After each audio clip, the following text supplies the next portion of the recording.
All right, y'all.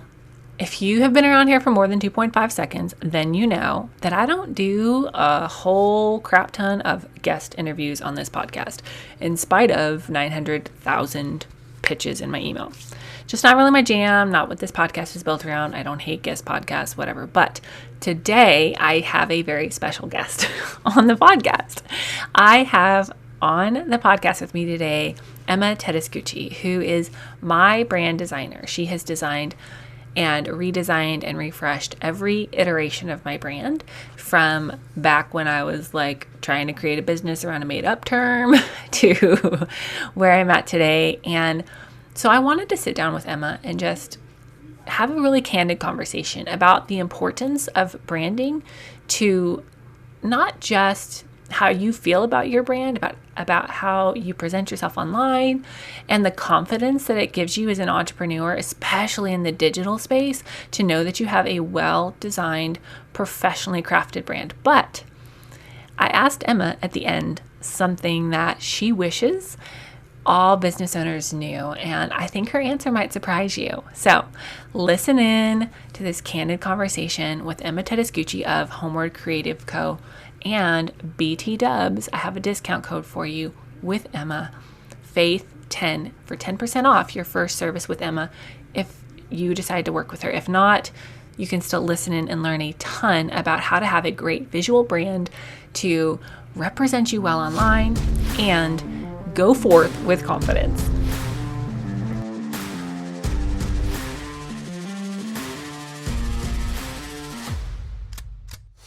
Hey there, fellow entrepreneur. Welcome to Simple SEO and Marketing. Do you want to grow your business with sustainable traffic sources? Have you heard about the power of search engine optimization and you want to take advantage of it to get more traffic, more eyeballs on your business? But when it comes down to it, does SEO feel complicated and hard to implement? Are you tired of wondering what in the heck to do with your website to get more traffic and more leads knocking on your door?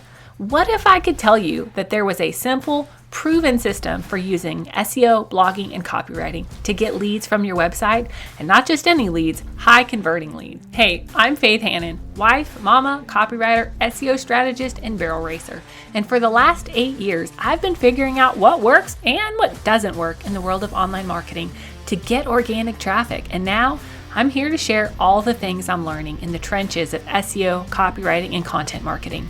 How does 300%, 500%, or even 12,000% more traffic in a year sound?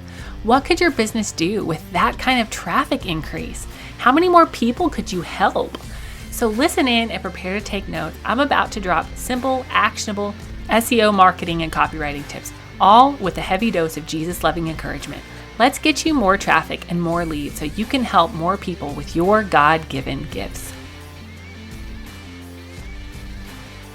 All right, y'all. So as I told you in the intro, I have my pal, she's a pal now, Emma Tedescucci here with me on the podcast because Emma is absolutely my go-to gal when it comes to branding and the visual elements for my business.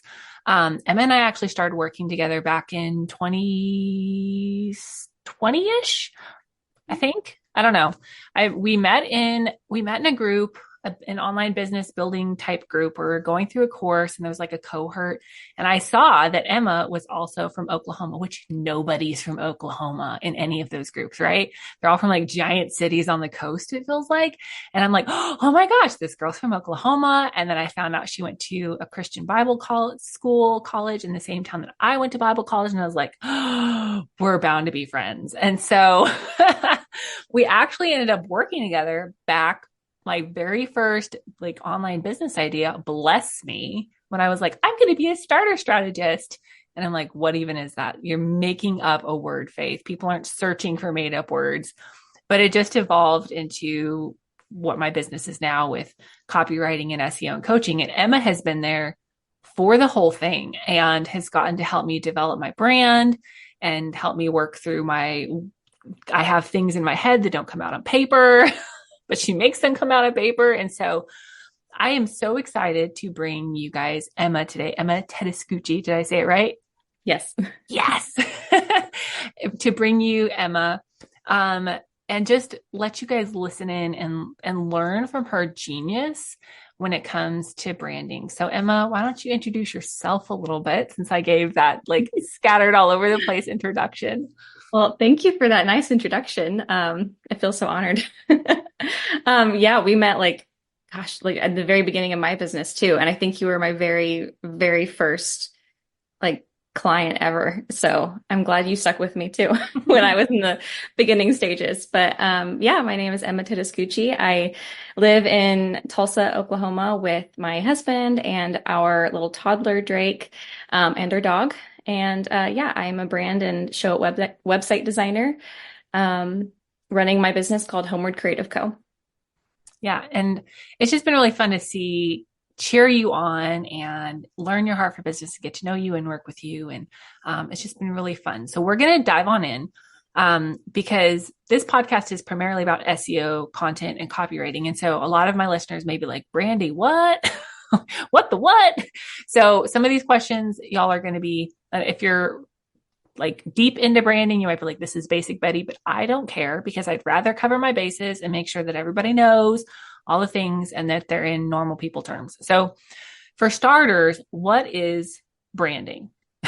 What is it? And then like, as you talk about that, like explain the difference, please, between visual branding and like overall messaging. What in the heck even is your business branding? Yeah, that's a good question. So I think a lot of people, when they think of branding, especially like newer business owners, they think of like their logo. But as you know, branding is way more than that. And so a brand is basically how an audience thinks and feels and what it believes about a business. So basically, your brand is how your business is perceived by the outside world. And so branding is then the process of like shaping and influencing that perception. And that process includes several things. So obviously it does include your logo, your brand identity design, but it includes things like copywriting and messaging and marketing, everything that goes into that process of, creating an image for your business. And so then the difference between like visual branding and messaging, and you might have more to say on this being the copywriting expert, but I feel like messaging is essentially like how a business communicates its value and its personality. It's what you say about your business and it's how you say it. Like what phrases and keywords do you use when you're talking about your business? What words do you not use? How does the voice sound? Is it like formal and professional, or is it more informal and playful? And then so visual branding takes that messaging and then creates some sort of design that communicates that same message.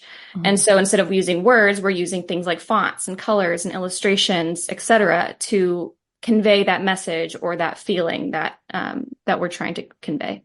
Mm-hmm. Yeah. And I would say too, like for me, especially, you know, this is going to sound funny, but like my verbiage and my branding, as far as my messaging, is all very relatable. And it's, you know, I speak like I'm talking to a friend because I am, and I use words like poop and, you know, horse crap, like literally in my verbiage. And so for me, it was super important to have a visual brand that looked highly professional because I am really good at what I do in copywriting and getting inside my clients' heads and messaging and SEO, but I needed that to be communicated visually very strongly so that I could still sound like myself in my messaging without having to be stuffy to communicate my level of professionalism.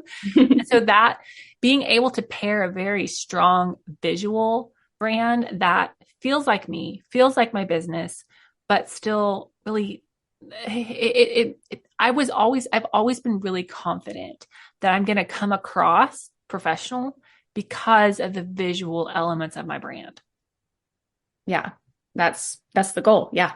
Yeah. So talk to me about the process that you go through when you're developing the visual brand identity for a company. Yeah. So with every branding project, I always start after they've booked, I start with a questionnaire. It's a really hefty questionnaire, but I think it really helps my clients just get all of their thoughts down into quote unquote paper, digital Fact. paper. It is very hefty, but it does help. Fact. Yes, I'm glad it does. I find that it does help, like when they've got a ton of thoughts swirling around, just to like put it in one place. Mhm. Um, and so I asked them to fill out that questionnaire. It gives me all the details about their business, about their goals, their audience. I ask questions about their visual preferences or design preferences if they have any. I ask them to provide inspiration images, a Pinterest board, things like that. And then once I have that, then we go into a strategic direction phase. And this looks a little bit different depending on the type of branding service we're doing. My larger brand identity packages involves more of a true brand strategy, but my intensives are more of a creative direction. But either way, this process is just kind of defining the visual strategic direction that we want to take the branding. And so we make sure that me and the client are on the same page for that. And then once that's approved, we move into the design. And so then I'm just basically building out the brand identity with the logos, the colors, the brand fonts, etc. And that looks a little bit different again, depending on the process. And then delivery. So talk to me a little bit about the psychology behind branding, because I remember when we first started working together, that was really important, and it still is really important to me, because it's like, I can do whatever I want based on what I like, but if that's not speaking to my ideal client, then it's hogwash, And so talk to me a little bit about that psychology behind why you choose certain things, because it's always so fascinating to me when we work and you're like, no, Faith, that's for a 2-year-old. You can't use that. But yeah, you're actually absolutely right. Yeah, it's not always just about our personal design preferences, as hard as that is for some people to hear. It's mainly really about your clients and who you're trying to serve and getting into their head. So one of the most important things that I want to establish from the beginning is how my client wants their brand to be perceived by their audience. So I ask them things like, what words should come to mind when they think about your business? Or how do you want them to feel when they're interacting with your brand in any capacity? And then I need to make sure that whatever I'm designing is capturing that feeling. And while I'm designing that, I'm also thinking about my client's ideal customer and asking myself, is this going to resonate with them, or is it going to completely go over their head? If a client's ideal customer is someone who likes a specific style or a specific whatever, and we go the opposite direction, it's just not going to work. So, so I'm always thinking about like their ideal clients and what would resonate with them. Sometimes, like you said, we've got our specific aesthetics in mind, and sometimes I have clients that do come in and say, I really like this style. And for some people that works well with their audience, especially for more personal brands. I think sometimes for like photographers, for instance, their brands are a little bit more personal because they are the service provider. It's their photography style. It's their style of interacting with the couples or whoever they're photographing. But sometimes, depending on the client, their personal style might not quite work with who they're trying to serve. And so we need to tweak that a little bit to make sure it works for the ideal audience. But I also know that as business owners, we're the ones living with our branding every day. And if they hate it, they're not going to want to use it. And so I'm trying to always balance the needs of their ideal audience, but also the needs of the actual client and making sure that they feel good about it too. I remember one of the first things I told you, probably, and I think I probably told you this on every revamp and every project, is that I hate pink. Yeah.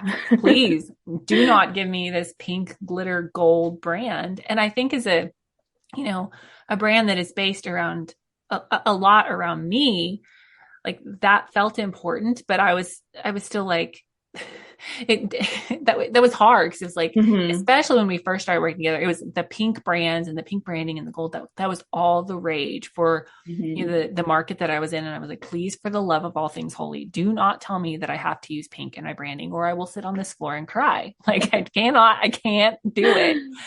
And so that was really awesome to me to be able to have a brand that, stood out and felt like me at the same time. Have you ever had to tell a client like, no, we absolutely cannot use that color? I don't believe I have. And Okay. I remember recently there was a client who, when she was telling me about her design ideas, she's like, I really love this specific shade of purple or this. And like, she was giving all these colors. And in my mind, for her industry, I was like, I don't know if this is going to work. That seems Mhm. like it doesn't make any sense. But I also really value making a brand feel like home to people. That's a phrase that I use a lot in my marketing. And I want my client to feel at home and comfortable with their branding too. And so I was like, okay, we'll see if we can make this shade of purple work. And it did. When I That's started awesome. putting it together, I paired some other colors with it to tone it down a bit, made it more of an accent color. And it ended up working really well for her brand and her style. That's awesome. So this is one of the things that I have really appreciated so much is because I feel like I'm creative enough to be dangerous. Like, Mhm. like I kind of think I know what I'm doing, but I don't really. Like I need guidance. Like I need the guidelines. Like Faith, don't use this, make this play together nicely. But I have things in my head that I'm like, I don't always have the words to like creatively get them out. And so how do you as the designer and the visual creative, how do you take somebody like me that's not really an artist, you know, in the drawing and coloring sense? How do you Mhm. take somebody like me and get the words and translate them into the visual things and make that magic? How does that happen? Yeah. Uh, yeah, mind reading. No, It feels like that sometimes it though. does, but no. But the good news for like non-designers, you don't have to be creative to work with a designer. And I've had some people come to me and they like, I'm not creative, but and you don't have to be. So Mhm. I want to preface with that. Um, I like to take the role of a creative expert and just kind of help you kind of pull out those details that you don't even know you're looking for. And so to do that practically, like I said, I start every project with a questionnaire. And I am, asking for those inspiration images so I can get an idea of what they gravitate towards. Sometimes they have so many ideas, their thoughts are all over the place. And then I get to narrow those down and combine things where I can, or I can say, hey, let's focus more on this idea, maybe less on this one. And then hopefully create something that is better than they imagined. And then other times, especially with non-creatives or non-artists, they really have no idea what they like. Like they come to me and they're like, I don't want pink, but that's all I know. And so in those cases, I get to kind of read in between the lines of their questionnaire, um, re refer back to our initial discovery call, and yeah, almost try to read their mind a little bit just to kind of get in between those thoughts, and then using more design psychology to find things that would work that pair well with their goals, and then create something that's going to align with their audience and what they're trying to create. So there's not really a hard and fast system. It's kind of dependent on the client, but it's an interesting process just to kind of pull those things out. And then once they actually see the design, it's helpful for them to actually see, oh, based on what I said, this is the result. They're able to give me some feedback and then we can refine things as needed. They're like, oh, I thought I might like that, but now I think maybe not. And so it's a collaborative process. But it's a fun one. Yeah, and I love that I felt like I was heard and like Mhm. you understood me and you were trying to get inside my head and get the things in my head out on paper, so to speak. Because I remember, is this the third brand revamp we've done or brand identity? I think it's Third, the third or fourth? second. I think we've done a refresh in between. This Yeah. is the second like full brand design. Yeah. Yeah. So for reference, I've had Emma do all of my things forever.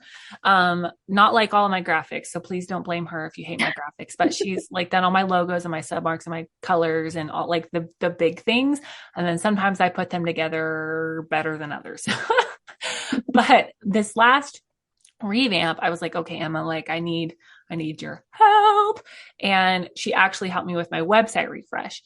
And as we went into this revamp, I said, okay, Emma, I want to pretend like Santa Fe and Fort Worth had a baby and Joanna Gaines dressed that baby in designer clothes. And that's what I want my That was my brand favorite to look description ever. like.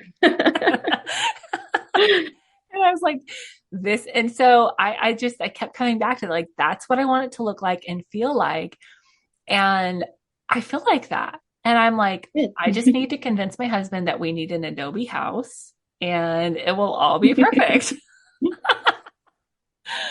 But, just having that, I can't express enough how confident it makes me feel to have the visual elements of my brand put together right by somebody who actually knows what they're doing.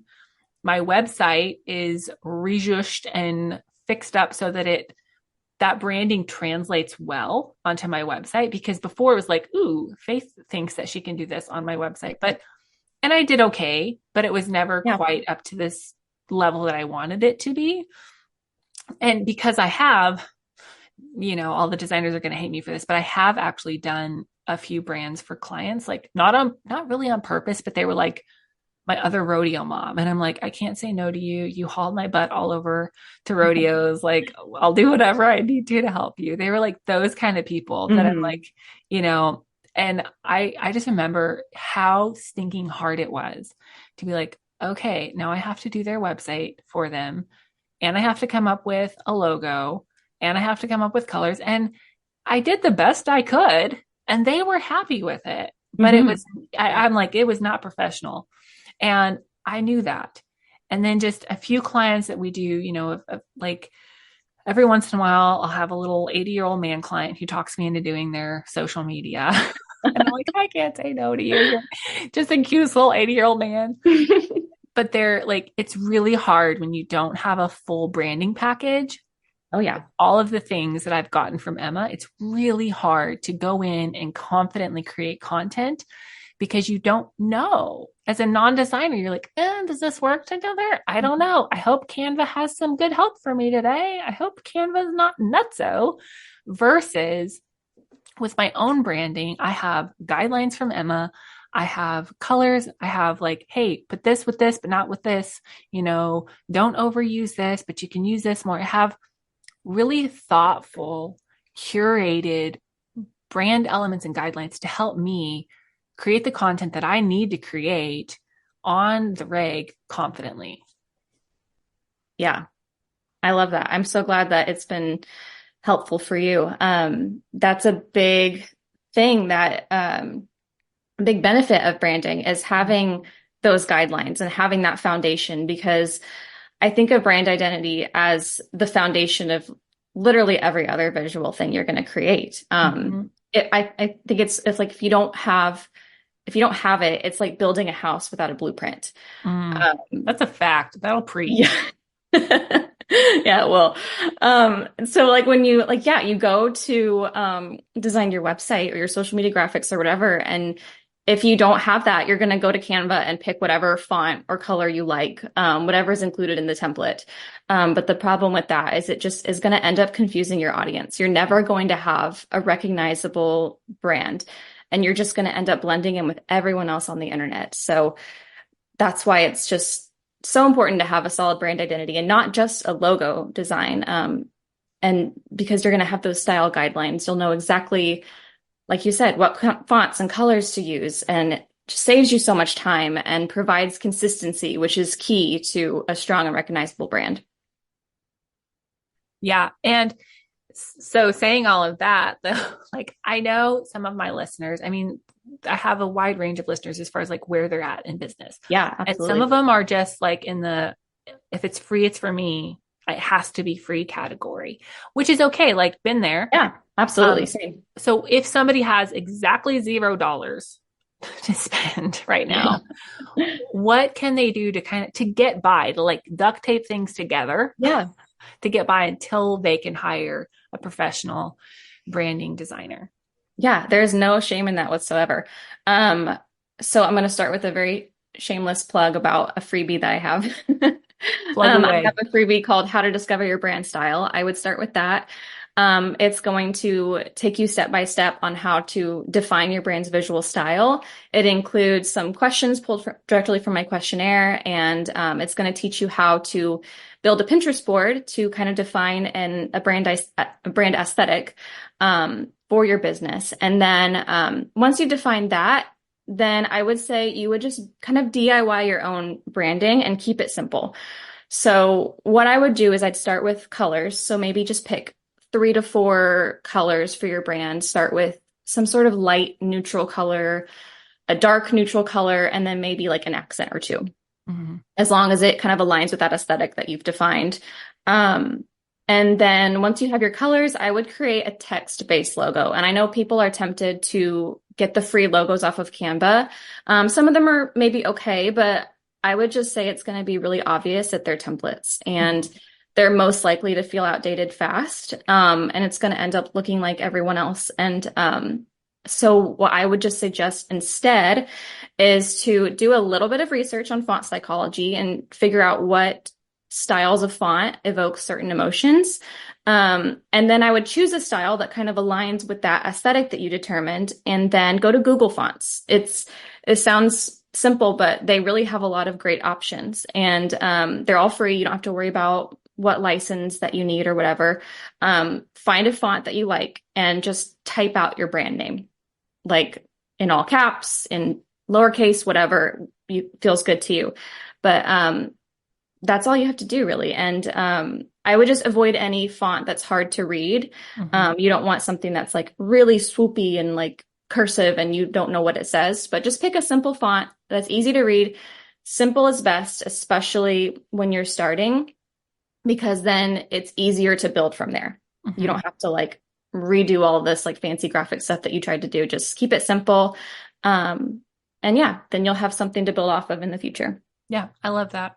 And I'm going to reiterate that. Please don't pick something that's hard to read, for the love of all things holy. I just see so many things out there. I'm like, I can't read that. I'm sure it says something lovely, but if my brain has to work really hard to read it, bye, ain't happening. So then, like, once we're past the $0 phase, what should somebody look for in a brand designer? Yeah, that's a good question.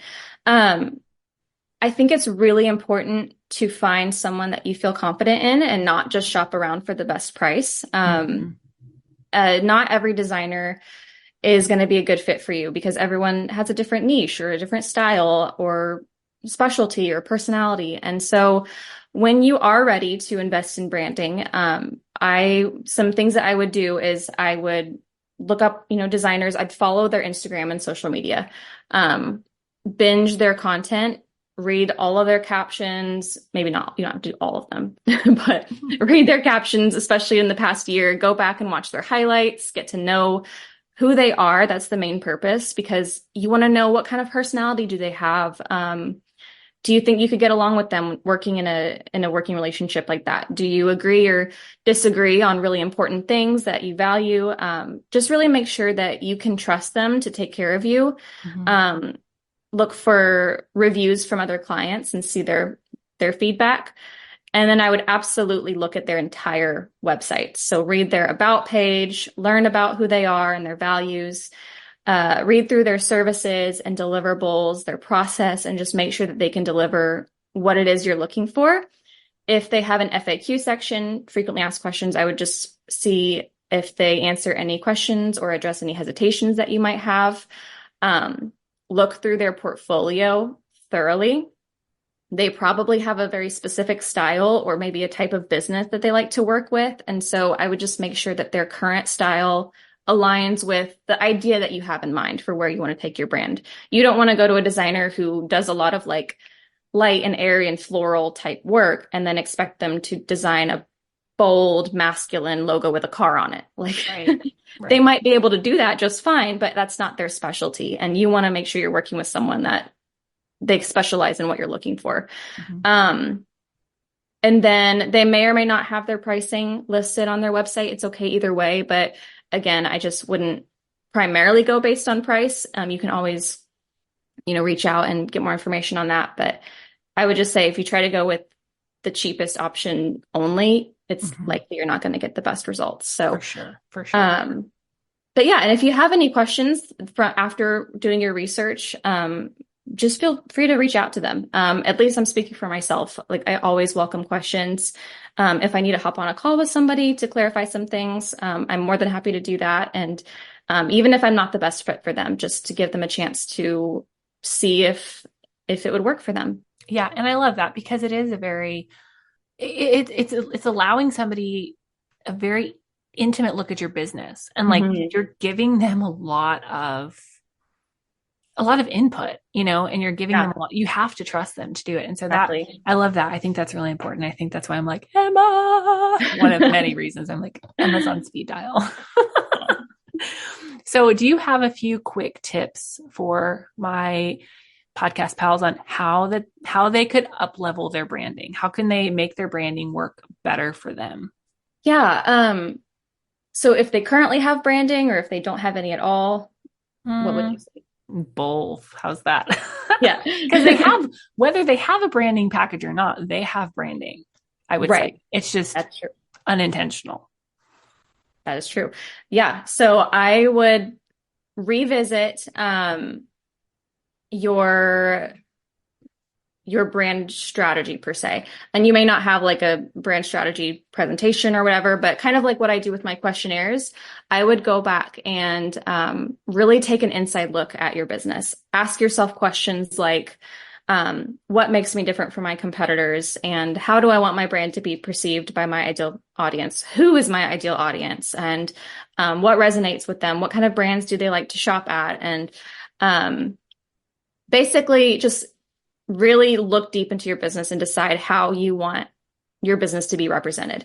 That's a big part of it because everything spills from that. Mm-hmm. Um, and then like on the visual side, I would just make sure you have a strong logo, a color palette that meshes well together. Make sure you've got some good, consistent 2 to 4 fonts that you use on everything. Um, don't switch up your fonts with every other Instagram graphic because again, it's just not consistent. Praise the Lord. Yeah, one of my biggest pet peeves. And just yeah, consistency. That's really like one of the biggest tips I can give you is to be consistent with whatever you choose to do. You can change it out down the road, but just stick with something for a good while, and that will really help people recognize your brand.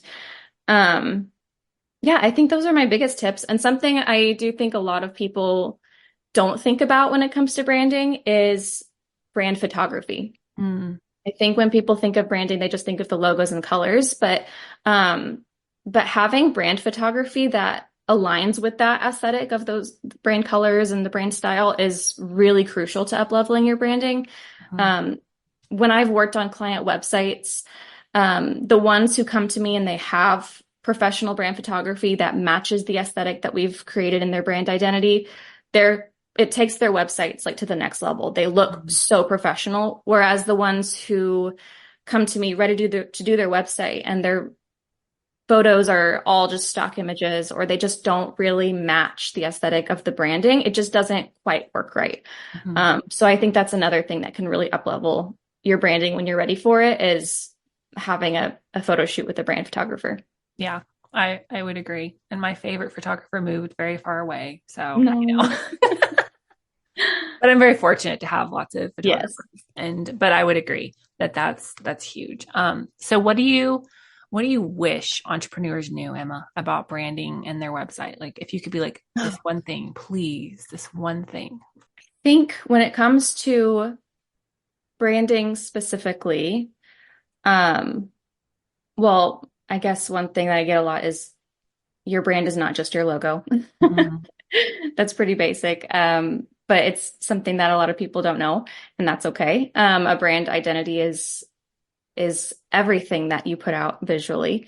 Um, but I think just the one message that I've shared a lot when I on my Instagram and things, um, that if you wait to do something until it's perfect, if you wait to launch your business or launch your website or whatever until it's perfect, you're going to end up waiting forever. Mhm. I know this isn't exactly like design tips related, but and I know I've shared a lot about how important it is to have a good visual identity, but sometimes you just have to do something to get started. Mhm. I know we want to do things right, um, and it's easy to be a perfectionist. I'm the same way, but everyone looks back and cringes at their old website. I do, Mhm. but you can't improve if you don't start with what you have.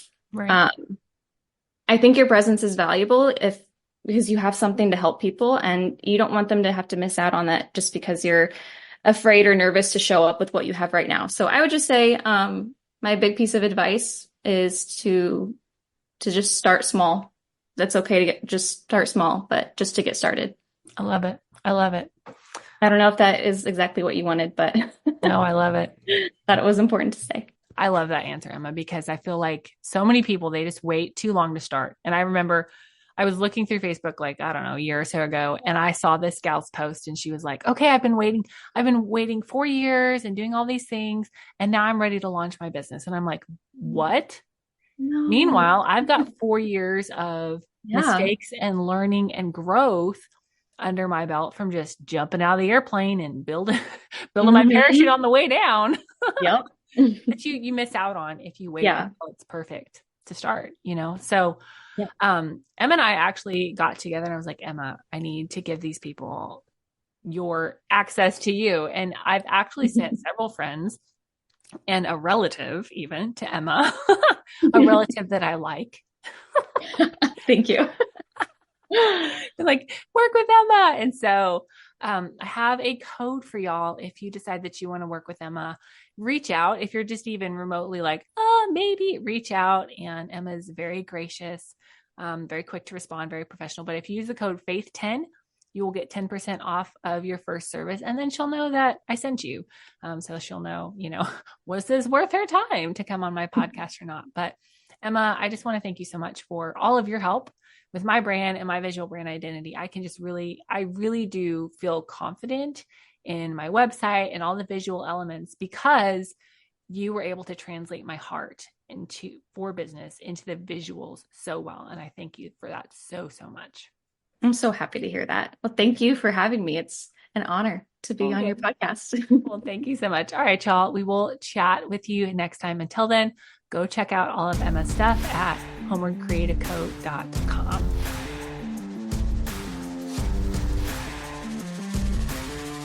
Thank you so much for listening in today. Hopefully this episode gave you some really tangible tips for better SEO and marketing to get more leads and more sales from your website.